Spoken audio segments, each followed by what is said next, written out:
De wereld deed beven, op de rand van de afgrond bracht. Historie zal worden geschreven, het was 2008. De vrije markt implodeerde, er is naar de donder gegaan.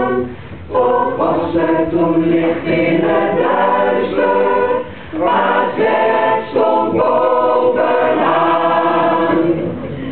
Met kozen, bonussen, opties, hadden bonden zichzelf bedacht.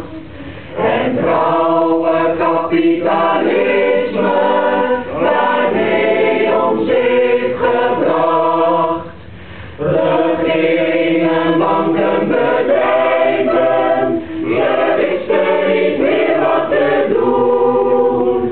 Maar zij was historie aan het schrijven, als een ware kampioen.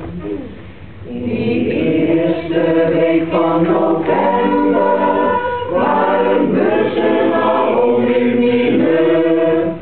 De wolken die pakten zich samen, een crisis stond voor de deur. Maar we mogen nooit vergeten wat in Alkmaar was gedaan. Daar komt de stad niet meer in.